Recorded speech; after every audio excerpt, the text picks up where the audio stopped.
gente bonita, tudo bem? Depois de muito tempo sem gravar vídeo, hoje eu vim aqui nesse dia 30 de setembro, né, falar um pouco a respeito da campanha do Setembro Amarelo. Faz muito tempo que eu acompanho a respeito dessa campanha, né? Vejo muitas publicações acerca disso, né, essa prevenção ao suicídio, mas fico sempre pensando nisso. E hoje eu queria falar um pouco a respeito do que eu acredito, né, sobre prevenção do suicídio. E a minha proposta nesse vídeo hoje é falar a respeito da seguinte questão: prevenção ao suicídio passa pela garantia de direitos básicos. Eu acredito nisso e eu acho que ainda mais agora, né, no momento em que a gente vive, a situação em que o Brasil se encontra, em tantas coisas assim, não analisar a conjuntura social deste momento para entender muito por que as pessoas estão, né, tristes, por que as pessoas estão desesperadas, né, por que existe esse clima pesado, esse clima de tristeza, para além da pandemia, óbvio, é não analisar aspectos que, ao meu ver, são, assim, primordiais, né? Afinal, né, nesse mês de setembro, a gente está aí depois de 1 ano e 6 meses de pandemia, embora a gente esteja, né, no momento de afrouxamento das medidas protetivas, que a vacinação esteja aí avançando, mas assim, os efeitos da pandemia na saúde mental dos brasileiros são perceptíveis, né? Depois de 1 ano de, né, estamos em casa, medo do vírus, tem vacina, não tem vacina, ainda com vacina, pessoas morrendo, enfim, né, tudo em torno dessa pandemia, tudo em torno do Covid é ainda, pelo menos pra mim, né, bastante assustador. Para algumas pessoas ainda é. Eu sei que muita gente já perdeu o medo do vírus, mas existem pessoas que ainda, né, se assustam com isso. E aí, nesse mês de setembro, é sim fundamental a gente falar a respeito da prevenção ao suicídio. Mensagens motivadoras, né, essa campanha de prevenção, todo o trabalho do CVV, Disque 188, para as pessoas ligarem numa situação de desespero e tal. Eu acho que tudo isso é importante, tudo isso é necessário, mas só isso não é suficiente.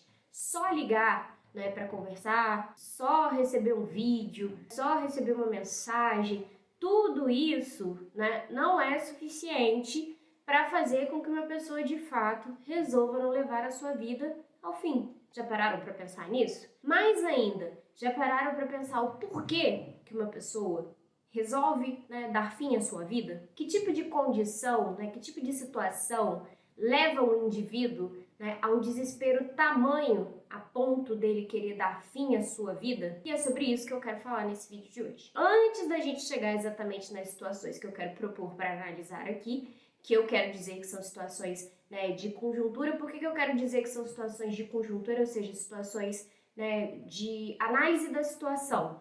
Porque essas coisas de, liga pro CVV, procura ajuda, fala sobre isso e tal, isso é tudo muito individual. E não adianta você necessariamente só atribuir ao indivíduo a responsabilidade, né? Eu acho isso muito cruel, porque há muitos aspectos sociais que impactam diretamente nessa situação de tristeza com a qual as pessoas reagem e muitas vezes, né, isso deriva, né, isso chega à consequência de um suicídio. Então a gente não pode, né, atribuir essa responsabilidade só ao indivíduo. Isso é muito pesado. Mas enfim, vamos aos dados sobre o tema.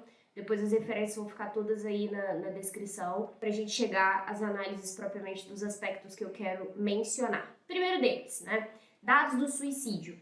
Apesar das pessoas terem achado, inclusive o presidente Bolsonaro, né, que disse que o isolamento social faria com que as pessoas, né, resolvessem se matar, ele estava equivocado, porque, assim, na verdade, durante a pandemia, né, os números de suicídio não cresceram, né, tanto como havia de se esperar, ou pelo menos como, né, achavam que aconteceria. Os dados do Anuário Brasileiro de Segurança Pública de 2021, que foram publicados, né, em julho deste ano pelo Fórum Brasileiro de Segurança Pública, né, revelaram que os números de suicídio do ano de 2020 foi de 12.895, né, uma variação que ficou em torno aí de 0,4% em relação a 2019. Então, assim, não foi um crescimento muito grande de 2019 para 2020, que foi o ano pandêmico. Então, os dados do presidente, né, ou pelo menos a fala do presidente numa das suas lives, ele até leu uma carta suicida, foi bastante equivocada, né? A pandemia não necessariamente fez com que as pessoas quisessem, né, se matar, pelo menos não o isolamento social, né? Mas as consequências da pandemia. Isso sim, a gente pode até concordar, né, que tem assim um impacto na sensação de incômodo, né, de tristeza que as pessoas sentem. A pandemia não alterou esses índices como era esperado, ou pelo menos como, inclusive, o presidente esperava. Outro dado que eu acho importante, né, esses dados foram compilados pela empresa Insurtech brasileira. Essa empresa, ela reuniu dados aí num levantamento, ela fez um cruzamento de dados do IBGE com a base histórica de mortes que fica disponibilizada, né, pelos dados do governo federal lá no dados.gov.br. Por meio dessa análise, ela destacou que a maior incidência de mortes por suicídio está na faixa etária de 21 a 30 anos. Está exatamente na faixa etária das pessoas ativas, das pessoas economicamente ativas, da população adulta jovem. Esse ponto acho que é um ponto relevante para a gente pensar, que eu quero falar disso daqui a pouco, dessa faixa etária. Procurando a respeito do assunto, fui procurar algumas coisas e tal, achei um dado aqui, principalmente achei uma fala de um especialista, né, do médico psiquiatra Rodrigo Martins Leite, né, do Instituto de Psiquiatria do Hospital da Faculdade da USP, em que ele fez a seguinte ponderação, né, com relação a esses dados, falando de um recorte de raça, porque, gente, não dá pra gente analisar essas coisas se a gente não pensar em classe e raça no Brasil. Quase tudo que a gente vai fazer análise, né, de tema, de redação, de análise de situação social, de problema social no Brasil, tem que passar por esse viés de raça, né, de gênero, porque é crucial olhar para esses aspectos. A fala do Dr. Rodrigo é o seguinte, ó, a falta de perspectiva de trabalho e autonomia, além da dificuldade de acesso a especialistas para cuidar da saúde mental, tornam esse público mais vulnerável. Ele diz, na verdade, que os adolescentes jovens e negros ou em situação socialmente vulnerável são os mais expostos ao problema do suicídio. E aí, minha gente, quando eu digo para vocês que o recorte, né, de raça e de gênero é importante por quê? Porque essas pessoas não veem perspectiva, né, para suas vidas. Então, assim, para que seguir vivendo? Se ele não tem perspectiva de trabalho, porque ele mora muitas vezes numa comunidade carente, no lugar onde o governo não chega, né, não tem perspectiva de formação educacional. Vale lembrar aí que só por conta da decisão do STF é que o governo brasileiro, né, liberou a inscrição dos alunos do Enem que haviam faltado, né, e que não haviam apresentado justificativa e deu a isenção de taxa para as pessoas. São várias coisas que passam por políticas públicas, né, para atender essas populações carentes, as populações que mais necessitam de políticas públicas governamentais. Então, essa questão do recorte de raça é uma coisa que a gente pode falar também sobre o suicídio. As populações mais jovens, sobretudo as populações mais jovens pobres e carentes, são as populações que estão mais suscetíveis a isso. E aí, entre os autores que vão trabalhar o suicídio, por exemplo, Marx vai trabalhar o suicídio na sua obra, né, e ele vai falar muito também sobre isso, né, sobre essa questão das classes, e que ele vai dizer exatamente que as classes mais pobres são as classes que são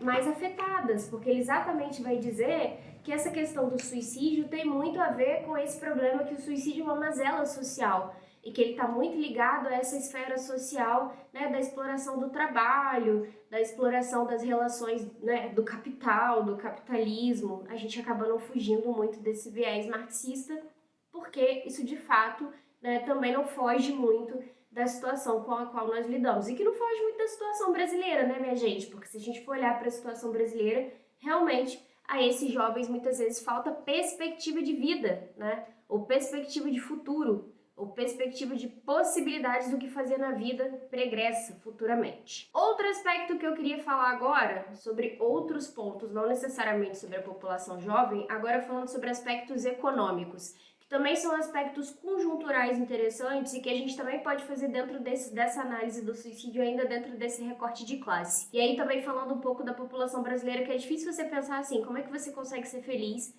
no Brasil? É difícil, é bem difícil. Vamos aos fatos recentes, né? O que tem acontecido no Brasil que nos faz pensar assim, que estamos aí num clima um pouco difícil de entender, né, como que você consegue, né, seguir adiante e que isso também seria política, né, de prevenção ao suicídio. É fato que as pessoas no Brasil têm vivido situações com o mínimo do quê? Mínimo de alimentação, mínimo de renda, mínimo de acesso à saúde, mínimo de acesso a trabalho, moradia e por aí vai.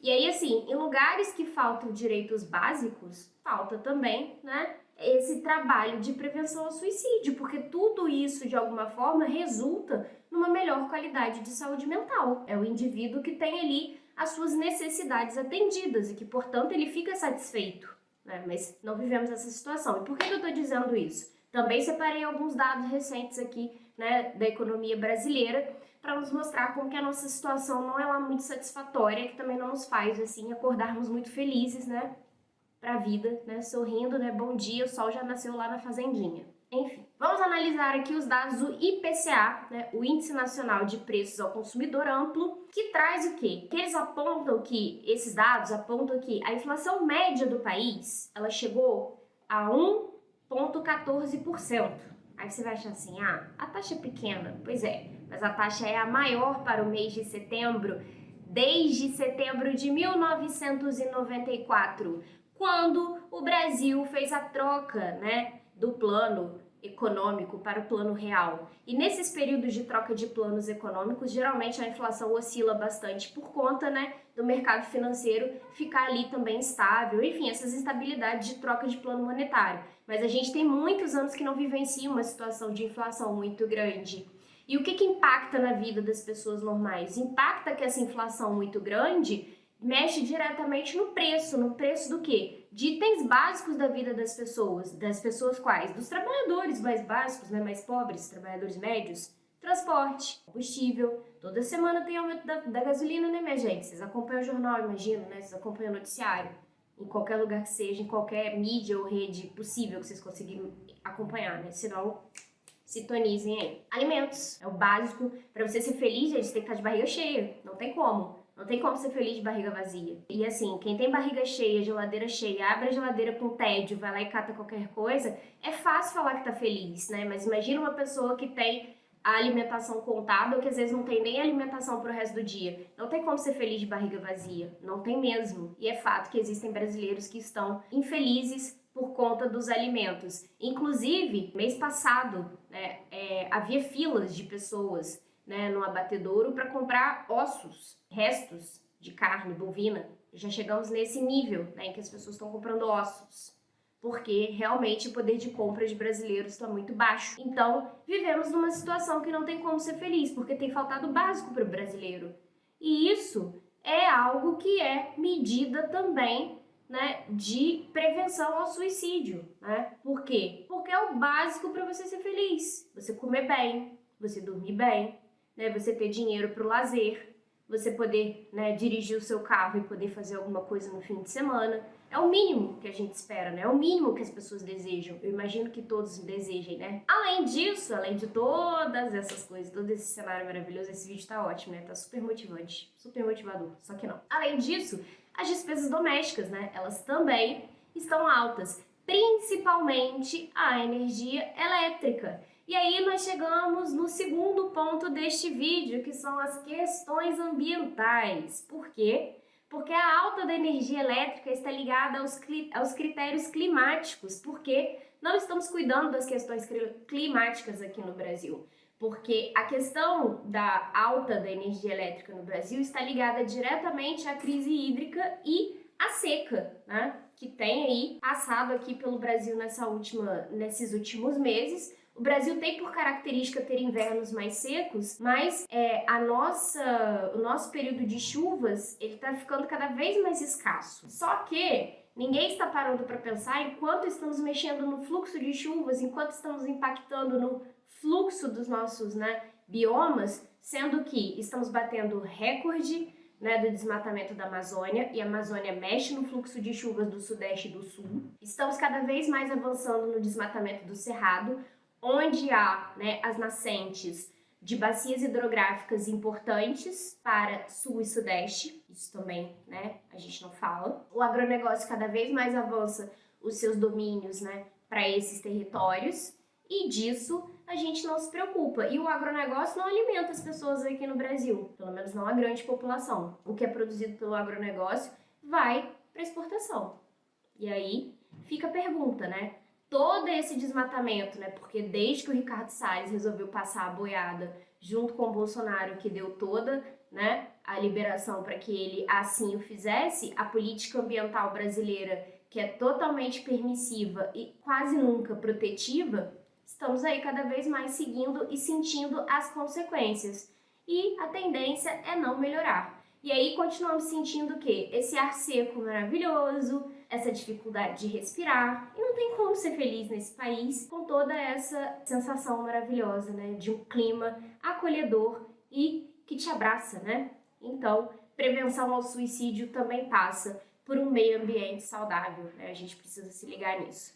Meu último tópico, para ninguém falar assim, meu Deus, né? Ela escolheu logo esse tema para começar o vídeo. Mas enfim, é preciso falar dessas coisas. É a relação do suicídio e as redes sociais. Isso também é importante, a gente também precisa falar disso. Por quê? A sociedade contemporânea, né, ela é totalmente ligada às redes sociais, né? Todas as relações aqui são permeadas pelas redes sociais. Então é fato que as pessoas usam redes sociais, né, se conhecem, né, criam relacionamentos pelas redes sociais, trabalham com redes sociais, né, surgiram aí novas profissões com redes sociais, né, influencers digitais, youtubers, entre outras, né, profissões que não existiam até anos atrás, existem agora por conta, né, das redes sociais e toda a sua, né, todo o seu desenvolvimento. E aí precisamos falar de como que as redes sociais, né, impactam também na questão do suicídio. Por quê? Falar de redes sociais e não visualizar a nossa relação com a sociedade é deixar de fora um aspecto que eu achei bastante pertinente. Por quê? Porque a sociedade contemporânea ainda está intimamente ligada ao uso do celular, ao uso dessas redes e tal. Logo, elas são fundamentais aí para análise desse fenômeno. E aí eu queria pegar o caso, por exemplo, caso de influenciadores, né, que se matam. Há alguns casos, mas eu selecionei um específico aqui, mas eu poderia falar de outros casos. Eu poderia falar de casos de pessoas que recebem comentários nas redes sociais, né, em decorrência dos comentários que recebem, né, se matam por conta disso, enfim. A cultura do cancelamento, que é um fenômeno da rede social, né, e como que isso impacta diretamente na autoestima do indivíduo que recebe aquela reação ali daquele grupo, aquela reação, aquele efeito de manada, né, com aquela enxurrada de haters, aquela enxurrada de comentários negativos e de como que essa situação impacta naquela pessoa e leva muitas vezes essa pessoa a uma atitude extrema, inclusive, né, a retirada da sua própria vida. O caso que eu queria falar aqui é o caso do influenciador Viral Bernstein, mais conhecido como Redfall. Ele foi encontrado morto na casa dele. E a causa da morte, ele tinha, né, 31 anos, não foi informado, mas existe a suspeita de que a causa da morte dele havia sido por conta de um suicídio. Quando a gente vai procurar saber da história do Byron, né, ele sofria de depressão e na manhã da morte ele havia pedido a namorada em casamento, né, ela também é uma jogadora, né, ela também integrava lá o mundo dos gamers. E aí, por causa da pandemia, os dois não se encontravam, né, há mais de 6 meses. E a publicação, porque ele fez o pedido de casamento no Twitter, né? Eu esqueci de contextualizar aqui. A publicação, né, do pedido de casamento recebeu uma enxurrada de críticas. Muitos internautas que comentaram na publicação pressionavam a possível noiva a aceitar o pedido. E outros acusavam, né, o rapaz lá, o gamer, de constranger a namorada, né, de ter uma atitude, que a atitude dele era nojenta, porque ele estava constrangendo a moça a aceitar o pedido. Enfim, né? Com todo esse movimento da rede em torno do pedido, ele tornou uma coisa dele privada, né, pública.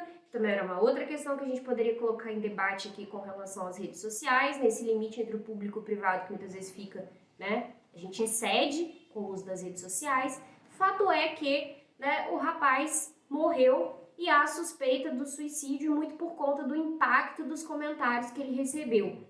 Né? E aí a gente também pode falar um pouco sobre essa questão da cultura do cancelamento, né, e o uso das redes sociais e de como que essa carga negativa dos comentários que as pessoas depositam muitas vezes nas publicações dos indivíduos, né, podem levar muitas vezes as pessoas a essas atitudes muitas vezes extremas, né, e que a gente realmente também precisa pensar um pouco nessa dinâmica de como é que a gente usa a rede social e de que tipo de uso que a gente faz dessa ferramenta, e que tratar a forma como a gente usa a rede social também é uma forma de prevenção ao suicídio. Isso também faz parte, né, de uma política de prevenção ao suicídio, olhar para a maneira como nós usamos a rede social, olhar para a forma como a gente lida com a rede social, olhar para a forma como a gente lida com os indivíduos por trás desses avatares que a gente cria. Porque, assim, por trás desse pseudo-anonimato que a gente cria com esses avatares, né, dos perfis das redes sociais, né, as pessoas muitas vezes esquecem o limite da moral e da ética e escrevem aquilo que lhes vem à mente sem se preocupar que existe um indivíduo ali com sentimentos, com particularidades e também com fraquezas, né, e também com problemas. E assim, fica uma pergunta aqui, que é uma pergunta que eu tenho me feito muito, pesquisando um pouco sobre essa questão do suicídio, isso me veio à mente, né? É possível que a gente pense em uma saúde mental, né, numa situação de saúde mental, numa sociedade doente? Porque eu tenho a percepção muitas vezes de que a nossa sociedade é um tanto quanto adoecida, né, em muitos aspectos. Situações como essa desse gamer, por exemplo, e tantas outras, casos aqui brasileiros, né, casos de influenciadores, casos de atores, a casa da Carol Conká, por exemplo, no último Big Brother, enfim, casos vocês podem lembrar aí de alguns outros, nos mostram o quê? Que nós vivemos num ambiente coletivamente adoecido e que pensar aí numa situação individual sem que a gente analise o ambiente, né, sem que a gente analise a conjuntura na qual os indivíduos estão inseridos, culpabilizando somente o indivíduo, é uma visão que vai pouco auxiliar na resolução da questão, tampouco na prevenção do suicídio. A gente realmente precisa olhar para o todo e olhar que a nossa sociedade está doente, né, e que o nosso país tem agora, né, questões muito problemáticas para lidar, né, que as consequências da pandemia estão sendo vivenciadas neste momento e que nós estamos ainda aí com um bom caminho pela frente para essa recuperação econômica e tantas outras coisas para serem resolvidas, né, e que não será um caminho muito leve, pelo jeito. No mais, né, sobre o tema do suicídio, né, ficam aí algumas sugestões de obras para vocês que tratam da questão, que abordam a questão, autores que já trataram a questão, também vou deixar depois na descrição, né, algumas obras que abordaram essa questão de sociólogos e pensadores que já falaram a respeito. A primeira delas é sobre o suicídio, de 1846, do Karl Marx. Né, ele vai abordar a questão do suicídio enquanto uma mazela social, né, ele tem uma visão aí do suicídio, como eu disse, nessa questão do recorte de classe mesmo, que é uma visão que eu particularmente compartilho, né, eu também vejo um pouco dessa visão. O Durkheim, com seu livro de 1897, O Suicídio, né, ele vai falar de 4 tipos de suicídio, e ele vai falar que ele acontece, né, em todas as classes sociais, ele vai fazer uma análise. É um livro longo, é um livro extenso, mas também é interessante, tem uma análise bem detalhada a respeito. E o livro do Freud, de 1929, O Mal-Estar da Civilização, que eu acho que tem muito a ver essa análise do Freud com essa sensação que a gente tem agora. Como é que a gente pode ter saúde mental dentro de uma sociedade adoecida? Né, que não existe saúde se ela não for pública, né, se ela não for compartilhada, se ela não for do grupo, enfim. Né. E aí fica a minha reflexão aqui para fechar o vídeo, de como vamos, né, desejar aí prevenção ao suicídio sem condições mínimas de saúde, educação, alimentação, moradia, renda, meio ambiente limpo, seguro, tranquilo, água, enfim. Como que a gente vai ter o mínimo de uma vivência saudável e ser feliz, né? É isso que a gente tem que pensar com prevenção ao suicídio. Não dá só para dizer que o fulaninho tem que só procurar terapia. Terapia é ótimo, ajuda pra caramba, tem que fazer mesmo. Mas tem muitas outras coisas envolvidas nessa questão que muitas vezes a gente não analisa. Bom, essas informações sobre o suicídio, esses dados, vocês poderiam usar em temas que se relacionam à questão de saúde mental, né? A questão das doenças mentais foram abordadas no tema do Enem do ano passado, mas se vocês tivessem algum tema relacionado, né, à saúde mental em questão no Brasil, ou mesmo o aumento do suicídio entre jovens, né, caso fosse um recorte de infância e adolescência específico, tem alguns dados nesse vídeo aqui que poderiam ser explorados, utilizados. Também vou deixar na descrição aqui algumas sugestões de recorte de redação em que essas informações poderiam ser usadas, ok? No mais, um beijo para vocês e até o próximo!